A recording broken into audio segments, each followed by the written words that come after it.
Thanksgiving is here and fall ball is over, so now we turn the page to the winter and the off-season in college lacrosse. Here are the 5 biggest things we took away from this fall ball. Tehoka shows up in a big way. Dan Tehoka Nanticoke, his debut was very, very much anticipated, the #1 recruit in the country. I saw him at the Carrier Dome against Team Israel in those set of scrimmages. His first attempt was a behind-the-back shot. That just shows you what he's like.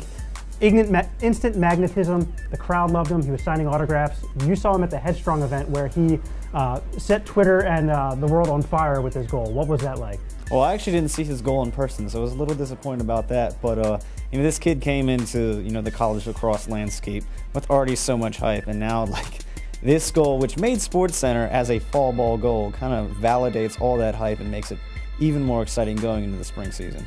It made SportsCenter on a Monday when there was playoff baseball and the NFL going on, so that shows you how big that goal was.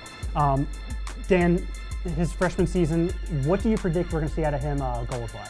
Well, in the 2 games that I saw at the Headstrong event, he averaged 4.5 goals in 2 games. So if he plays 12-plus games, I don't think 60-plus goals is out of the question. I think he'll probably fall within there. Connor Fields had 66 goals his freshman season. Tehoka's a very prolific scorer. I think he can at least match that. Love the chemistry with him and Fields, who could set the NCAA points record if he has a monster year. I'm going to go with 52 goals for Tehoka. We saw the defending national champions. They do not call themselves defending national champions. They are attacking champions. Maryland showed up in a big way against Team USA. Dan, you saw them at practice and you saw them in that event. Can the Terps repeat?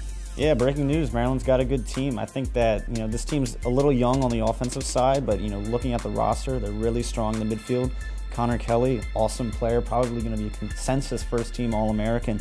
And then you return 2 starters from the national championship team on defense and their goalie. I think Maryland is going to get it done on the defensive end, probably more so than the offensive end early in the season, but I still think that they're going to be a really prolific scoring team. Maryland obviously is one of those teams that doesn't rebuild, they reload. Look for Tim Rotans, I think, to have a big year.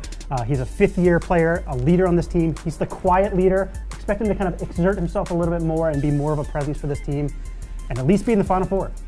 Yeah, I think the Final Four is within reason. What did we learn from North Carolina and Ohio State? 2 teams that meet annually in one of the marquee events of the fall, the Michael Bresci Scholarship Game, held at Calvert Hall.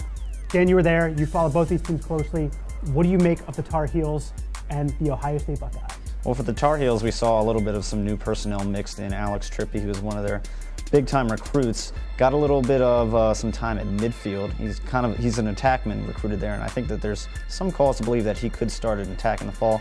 As for Ohio State, kind of a similar thing. They lost a lot of veteran players from their national championship appearance, and I think that they're going to be running a little bit of some young guys too there. Jackson Reed was a guy who got a lot of reps in that Michael Bresci game. But all eyes were on Trey LeClaire. I think this is just a tremendous player who could really be just a Tewaaraton, in the conversation for the Tewaaraton as a sophomore. He's awesome.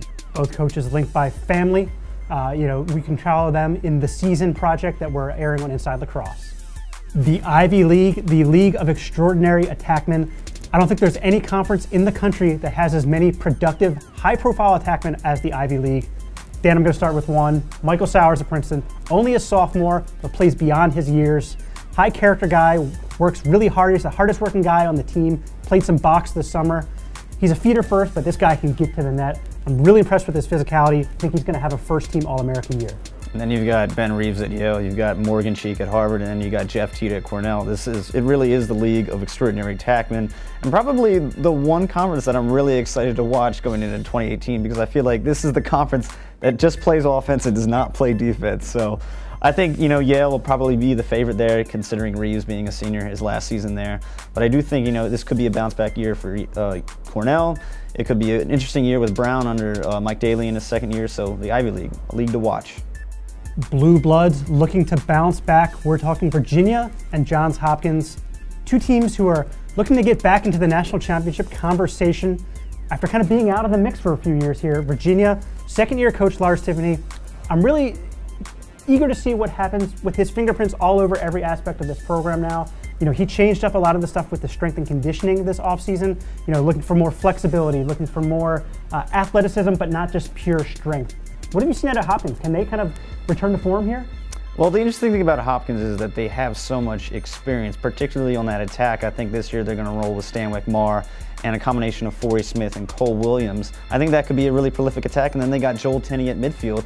But the question for me with Hopkins is, you look at their schedule, it's an absolute brutal schedule, and they're going to have to win a lot of tough games. And, you look at the past 2 years for them, it's not met expectations. What are the expectations going into this season, considering how hard that schedule could be? Talking surprise teams from fall ball, my surprise team is Villanova. I think people think because of the graduation of Jack Kern that they're going to take a step back, but I really like their top six. Christian Cuccinella is a monster. I think he's going to have a great year and compete for being one of the best players in the Big East. The wild card for them is goalie Matt Barrett, who joins the roster and has been playing exceptional in the fall. Dan, who's the team that stood out to you as a surprise? Cornell, it's been a rocky few years for them. I think they're trying to get back to that eminent status of being one of the blue bloods of the sport. I think there's a lot of positives you can look at for this team. Jeff Teague coming back for his sophomore year after breaking Rob Pennell's scoring record his freshman season. That's amazing. And they also returned their top 6 scorers. That's definitely a positive improvement. And also they got a 5th-year senior in Christian Knight holding down the cage. He's, I think, one of the more underrated goalies in Division I. I think Cornell, it could be tough competing in the Ivy League with so many good teams and so many good offenses, but I do think that this could be a sign of improvement this year for them.